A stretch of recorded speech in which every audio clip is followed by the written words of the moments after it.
DJ C Major with the flavor.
Contemporary Living with Farmer and Hill. So I know it looks a little different today, right, Andre? Yes, it's a little different. So we have a live audience. We are so glad that you decided to be here today on time and tune in. So let's give everyone a hand.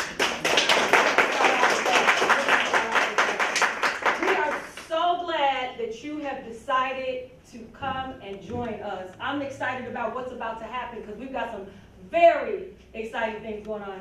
Absolutely. You can tune in to Contemporary Living every Thursday night, 9 p.m. Central Standard Time on Comcast Channel 19. If not, you can follow us on Facebook and you can follow us on YouTube as well. But before we get started, I want to just kind of give a shout out to some of the people that made things possible today. I definitely got to give a shout out to our cameraman. Back there.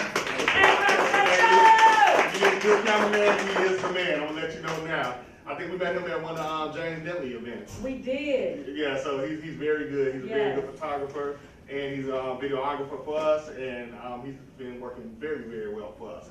Also, we got to give a shout out to our DJ, Miss Tamara, over there on the ones and the twos. Hey. So when you start hearing the music, it's her playing the music over there. So also, I'd like to give a shout out to my son. He does our music for us, Christian Hill.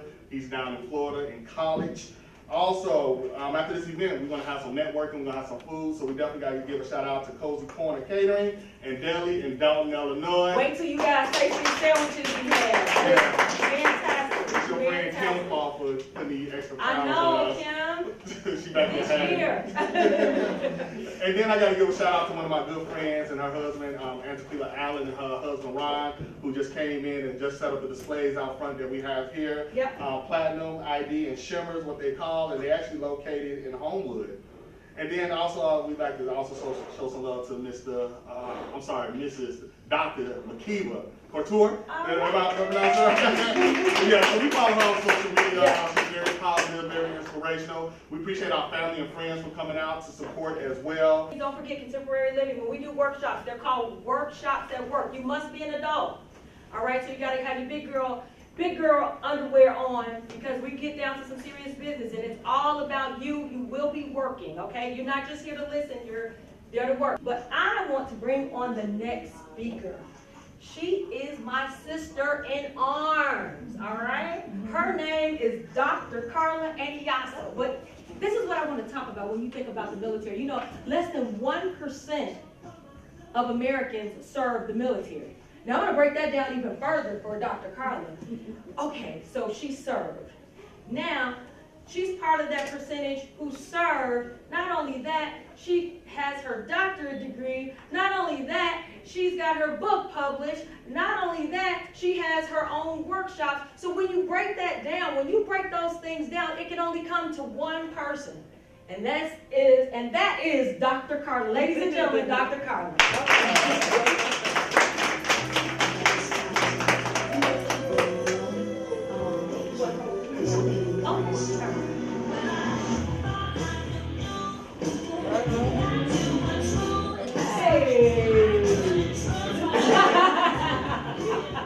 Y'all don't even make me got the Holy Ghost up there.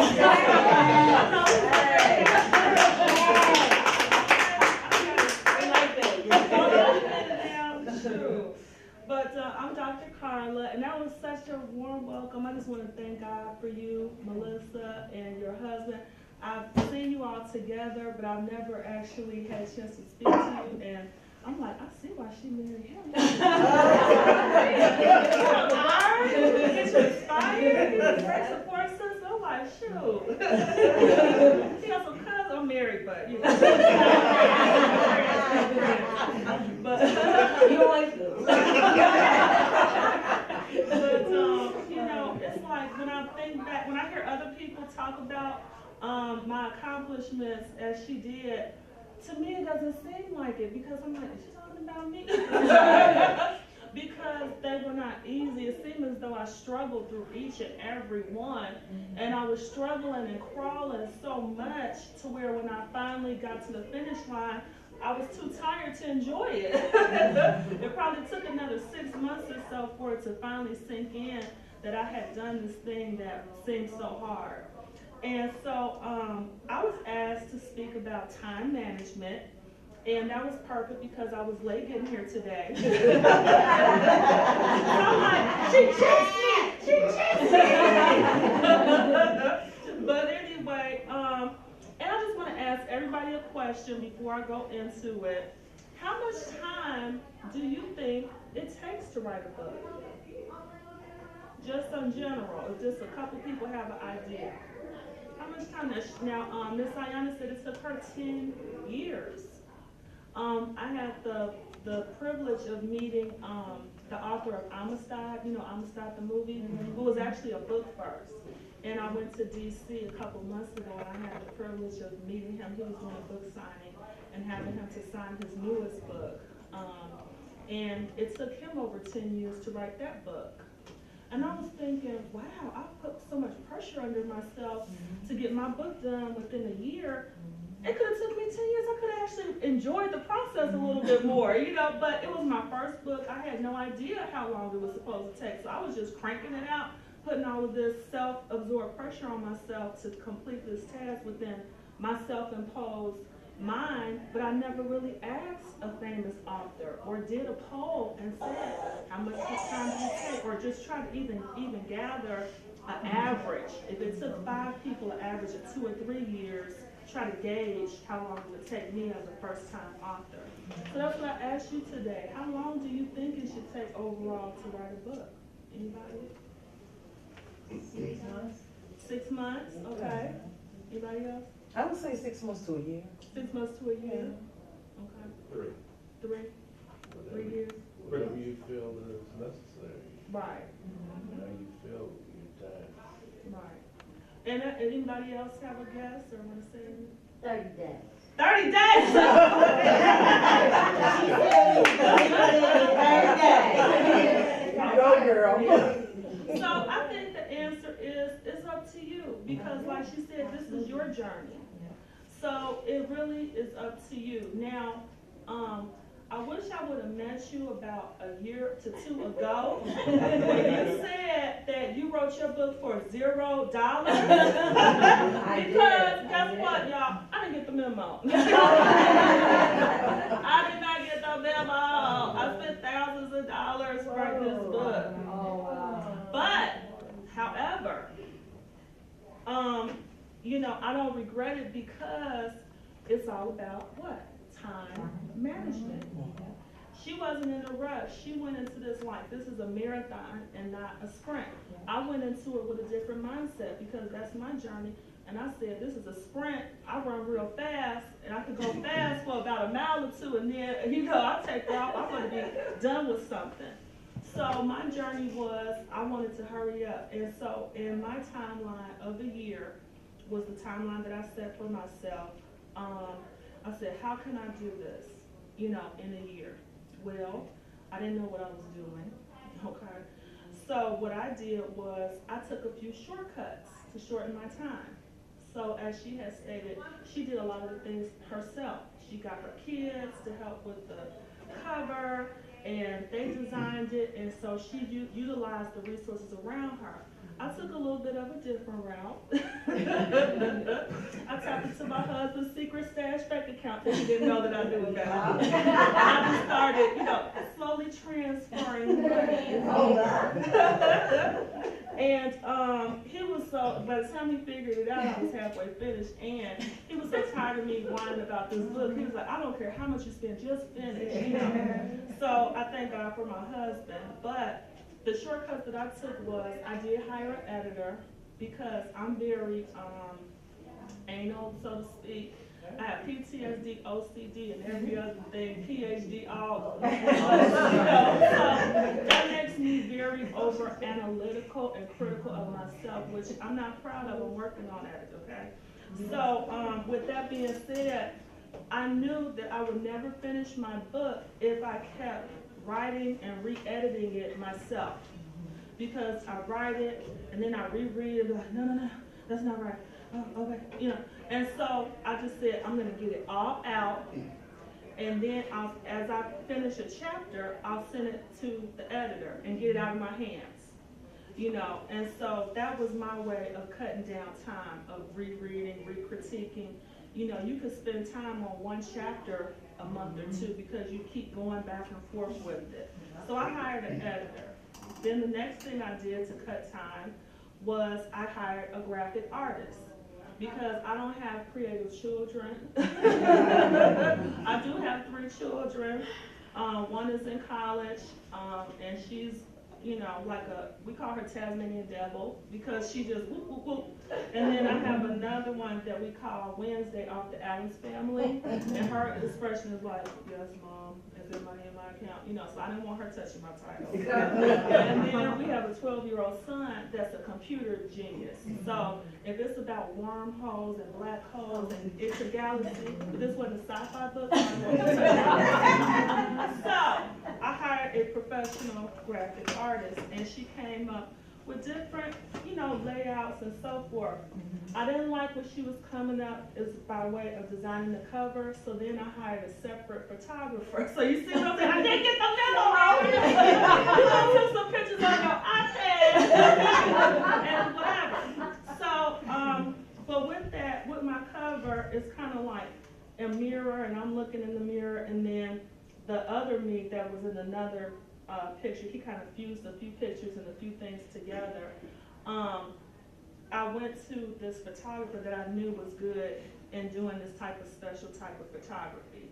So this entailed going out to scenes and finding roads and out in nature. And so I'll let y'all pass that around. That took a little bit of change on that. So then I had to send the picture to the graphic artist, and then the graphic artist added the wording and so forth to it. So it was a lot of steps. When I was done with that, to cut down time, I'm thinking, well, I'm almost finished with the book, but I want to immediately start selling the book. How do I sell a book? Okay, the internet. But how do I sell it on the internet? How do I get the money, you know, from the people that want to buy the book? So then, that was too much for me to figure out. So I said, instead of me figuring this out on my own, let me go to a subject matter expert, save time, because sure, I could have read a book, went on YouTube, you know, but like I said, you know, I didn't get the memo that, yeah, if I take a little bit more time, yes, of course you could figure anything out, but like I said, I was on a time schedule. I wanted to get the book finished and move on to my next project. I'm kind of like that sometimes. So what I did was I hired a website designer. I don't know what's the correct term for a website designer, but someone who makes a website. And they're all over the place. And you can make your website as complex or as simplified as possible. Now, I teach at the colleges, and I've taught my students how to design websites, so I know how to do it. You can go right on Wix.com if you want to do a free website, and just have a landing page, and just, because people usually don't want to flip through a whole bunch of pages anyways. They're just like, what's the basic information, how do I buy the book, whatever, and be done with it. So a free way would be Wix. It takes a little navigating when you're building a website if you're not going to use code, if you're not familiar with code. But it can be done. It takes a lot of playing with it to make sure that the pictures and everything and the fonts is all just right. But like I said, time. I'm like, I don't have time. So I farmed a lot of my things out. All I wanted to do was what I know that I do best is write a book. But as you guys can see, I'm like a tornado too. I'm like my firstborn. I'm like a Tasmanian devil. I always have 50 million things going on. I work full time for the federal government. Then, I do these workshops, I write books, I have 3 kids, I have a demanding husband. So I'm like a ball of just happiness and glitter and chaos all at once. But I get things done because I'm good at finding subject matter experts that are experts in their field. And when it's something that I don't know, I just, instead of taking the time to learn it myself, I would rather just give it to an expert. Because we can't be an expert at everything. I know what I'm good at. I know my little niches where I have my degrees in. And I read a book once called Good to Great, and it says instead of being good at 25 different things, just be great at one thing. So I know the things that I'm great at, and I stick with that. So, with that being said, time management. Once we get all of that, ways to cut down the time, and we know about the general time frame that we want to write the book, which is different for everyone. One other point I wanted to make, I consulted with 2 self-publishing consulting firms. There are self-publishing consulting firms or individuals that have these teams of people already together. So one person that I went with, she already had the whole thing. She had a website developer, she had a graphic artist, she had an editor, and then she managed all of those team of people to help you with the book. And they consult with you, and you pay them one flat fee, and then they produce it. I didn't like some of the people she had on her team, so then I was like, well, I'll take the editor in this one, but I don't like this one. So you can kind of negotiate with that. I met with 2 of those different consulting firms, and they all, after I got started and so forth, average about a year's time it takes to write a book, because you have to have time to reflect. Because once you have an idea, my idea changed and it kind of grew more, and then you have to go back and forth. Am I willing to share this amount? And then once you start to go down one road, it splinters off into different roads, and you have to really do a lot of self-analyzing to say, do I want this set in stone for the world once I put it out there? Because once you put it in that book, you know what I'm saying, it's over. And most people start with a book about themselves. My book was about myself, so you're like, well, how hard can that be? Because it's about me, and I've been in my skin the whole time. You know what I'm saying? But with that being said, sometimes the way you perceive things may be different than reality. And so just like when I talked with the author from Amistad, it took him 10 years because he had to actually go to Africa and so forth and do research and talk to the people and pull up artifacts and make sure what he was writing in the book is factual.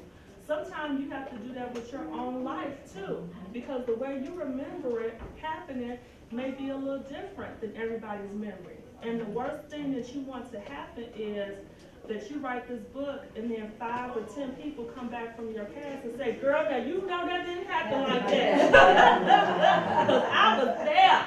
And Ray did not say that. No, that's my cousin, and he did not, we're not going to go there right now. You know what I'm saying? So you have to be careful with that, and make sure that you talk to some of those people that may have been there with you on your journey and say, girl, remember when that happened?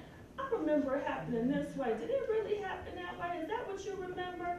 Because your credibility is on the line. I had a friend that did that, wrote a book and put it out there. And, you could go far with your book. You don't know what the potential is. Right.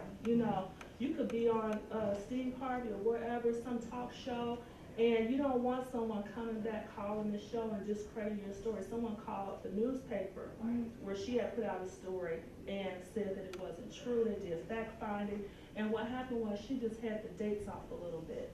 She said she was at war during this time. Her book was a military book as well, and she wasn't. She was stationed at a base, doing an office desk job, so there was no way that she could have been at war, because we know the times when the war was happening. Right. But she just kind of, because of her PTSD and trauma she suffered, had the dates off a little bit, but it kind of did bring down her credibility. So even if you're doing a self-bio, take the time to make sure. Another friend of mine, I can't say the names, but she's well known, wrote her own personal biography and said some things about her childhood that her mother didn't remember it happening quite that way. And even though she was abused, it caused a rift in the whole family. Her mother didn't talk to her for 2 or 3 years, and even though she got a lot of healing from telling her story, it caused a lot of pain within the family. The family was divided once they read the book, and they made up now, but it was a big mess. So that's why I say take the time. Do these things. Don't be in such a rush where you don't really fact check and make sure. In the process of writing my book, I wound up getting married. So now I'm like, ugh. You know what I'm saying? How are my in-laws going to receive this information about their new daughter-in-law? I talked about my rape. I talked about being sexually assaulted in the military. I talked about a lot of the nasty little things that came out of that in my journey back. How would they feel knowing that their daughter-in-law is public, because they're very like prim and proper type of people, you know, and they're very affluent in the DC area. So I sent the book to my new mother-in-law before I got it published, and I let her read it. I let some of his sisters and some of the members of the family read it and asked how they felt about me sharing this part of my past and a part of my life. And so I thought that was important. So those are some things that you might want to think about when taking into time management. Even though it takes a little bit more time to do these things and to research your history, go back, pull up your DD-214s to see the exact dates if you're going to put it in there. Pull up your work record, the people you used to work with and so forth. Tell them what you're doing. And then one thing that helped me, as Miss Anyaso said, I did an outline. So I just had a general outline and chapter headers. And whenever I had a thought, a lot of my inspiration for my chapters came from my Facebook posts. Believe it or not, I went back through a whole year of Facebook posts, and the ones that had the most likes on them, that seemed like they really touched people when I was you know how sometimes you be in that mood and you like, I could touch this just to piss me off. And sometimes we do emotionally put a little post or two out there, you know, and you kind of try to make it like it's not you, but it really is. Or you see a quote, so, and then I would expand on it. In those moments when I would just felt like being transparent at that moment, I took that and I would make that the beginning of a chapter. And then when I felt like I calmed down and I felt like writing more about it, I built chapters off of Facebook posts or blog posts or whatever. Just something to start off with and then build from there. And then how much time can you write each day? Usually, like I said, I took from my posts and each week, and then your total time frame. Just keeping that in mind, but just remember, don't beat up on yourself.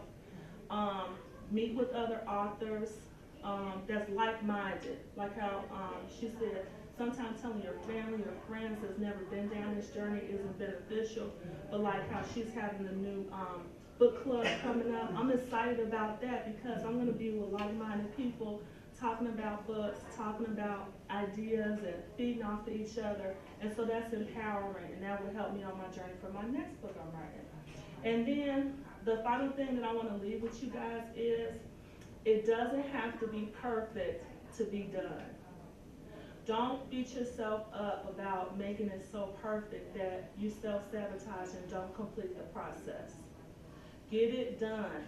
Send that crap off to an editor. It's not crap, but I'm just saying, send it off. It's not perfect. Each chapter you finish is a milestone because you finished that chapter.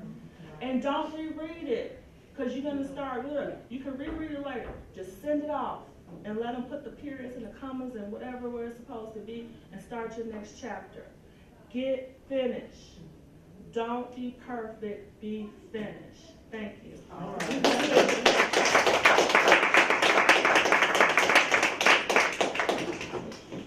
Tell she military. She get 20 minutes on the dot.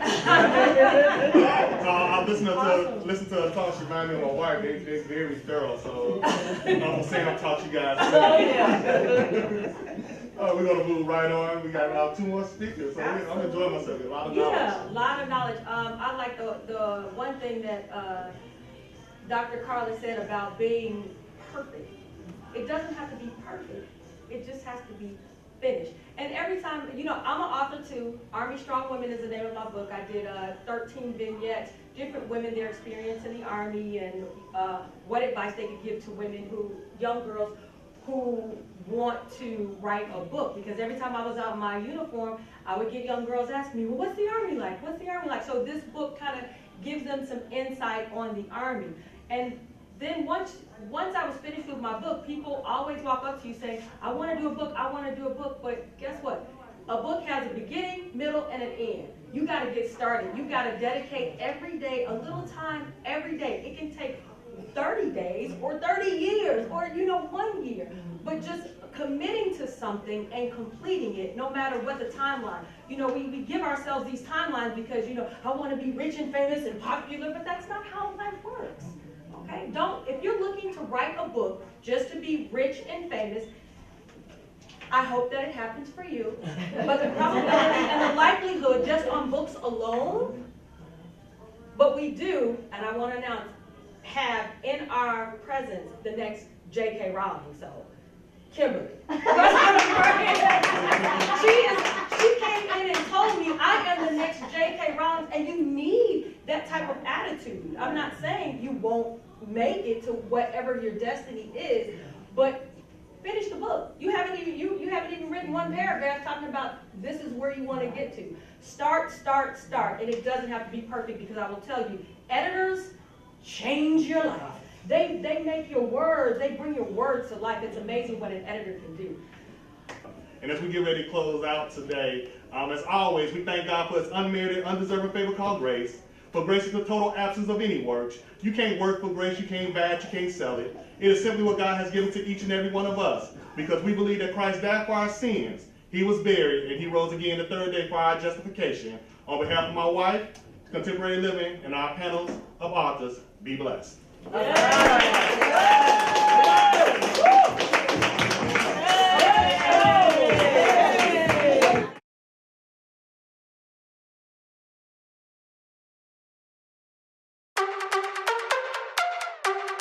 DJ C Major with the flavor.